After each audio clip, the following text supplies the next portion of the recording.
Hello, everyone. My name is Tim Tang from Hughes, and today I have the privilege of speaking with Pradhyum Ramkumar from Celona. Pradhyum, can you tell me what are the business communication challenges in a refinery? Hi, Tim. Happy to be here. Refineries.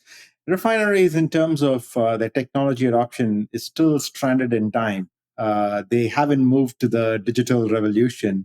And the reason I say that is, people are still using paper and pen at refineries as they go around the plant, taking measurements and observing the various activity, maybe pressure on a pipe or temperature and things like that, which is a very tedious process and a very inefficient process this day and age.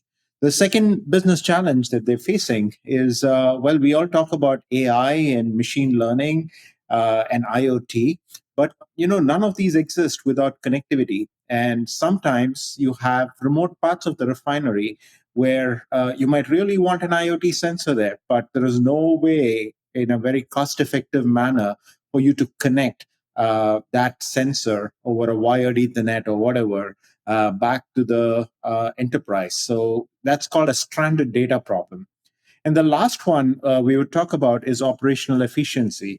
Again, when you look at opportunities like turnaround times and things like that, where lots of people and every minute that during a turnaround when there is a delay, managing all the people and the communication between them, every minute matters because every minute costs money to the refinery. Paper and pencil. Can you talk a little bit about what are the connectivity options that are available today? So paper and pencil is because they do not have connectivity options. So let's talk about how they would connect, right? So one is wired connectivity. So you cannot expect somebody to have wired connectivity on a tablet or something. So wired is out. The next option is Wi-Fi. Well, to take a refinery the size of 260 football fields and connect it with Wi-Fi would take you 300 Wi-Fi access points. It's not a practical option in such an environment because not only do you have to buy 300 access points, you have to do trenching, cabling, providing power and connectivity to each of them for them to make sense. So it does not. And the reliability of Wi Fi also struggles in these broad outdoor spaces where you cannot guarantee quality of service. You're not able to guarantee the latency associated with the communication. So Wi-Fi is also a problem. The public cellular coverage also in these areas tend to be flaky because they tend to be in remote locations, and carrier coverage is a problem. And even if you have carrier coverage, you do not want the refinery data to go into a public cellular network and then recover it elsewhere. That also causes a security issue when you're using a public cellular option at one of these refineries. Can you talk a little bit about private cellular then? How can that solve the problem? So private cellular, sometimes it's called private 5G, sometimes it's called private cellular networks, is a new way of providing connectivity in these large outdoor spaces. And they use cellular technology as a basis. And you basically set up the radios on your existing towers and locations which have power and connectivity.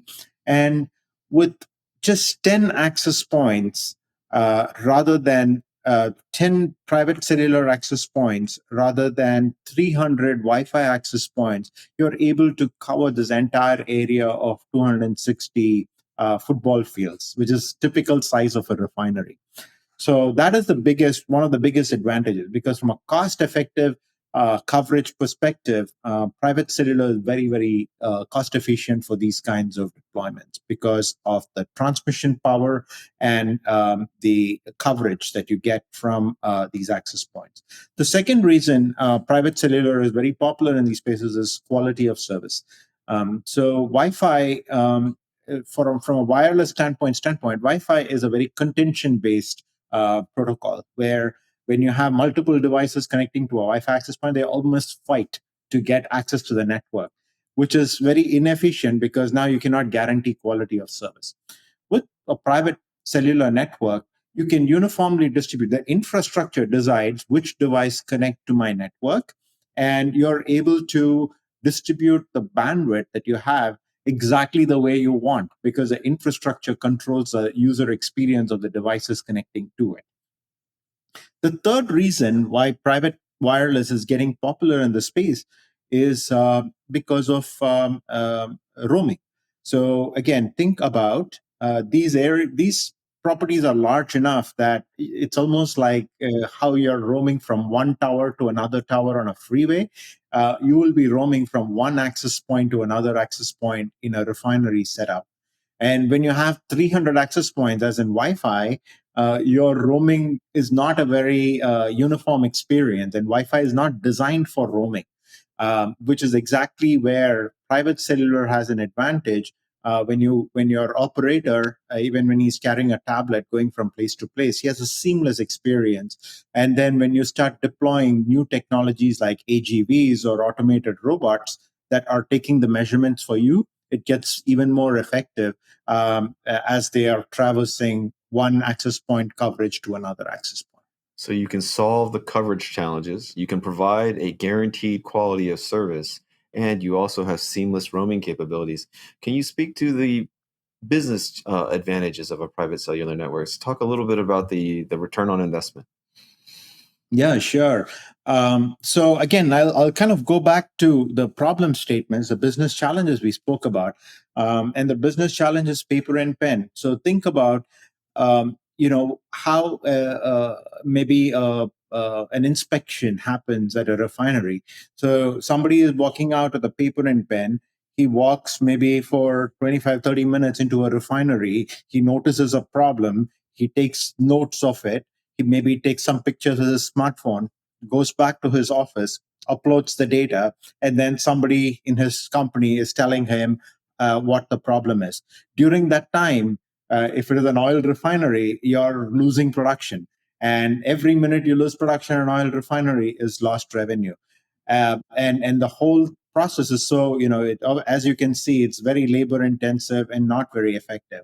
What if we change the context where when a person is working with a connected tablet connected to a private cellular network, he notices a problem. He's able to immediately get in a Zoom call or a Teams call and contact the expert right then and there. They're able to solve the problem faster. They're able to identify the problem, solve the problem, maybe even look up manuals and things like that the inspection guy might need, and solve the problem then and there. This issue gets even more magnified when you look at something like a refinery turnaround, for example. In a refinery turnaround, you have hundreds of employees walking around the refinery to upgrade the equipment or whatever, and just get it done and get the factory back in production. Every minute that you save them matters. One estimate says that the a delay, per day delay in a turnaround costs the refinery $1 million a day. I can tell you that you can have a private network for half that price at that refinery. When we think about it's well understood how to support a wireless network. Can you talk about the complexity of supporting a private cellular network? Getting a private cellular network is not as complex as one would expect, right? And maybe before I say how do you manage a network, let me say how do you install it, right? And setting up a private cellular network, we at Celona, we've done private cellular installations in about 12 weeks. 12 weeks is about the time it takes to take a refinery the size of 260 football fields and have a network set up and operational and ready.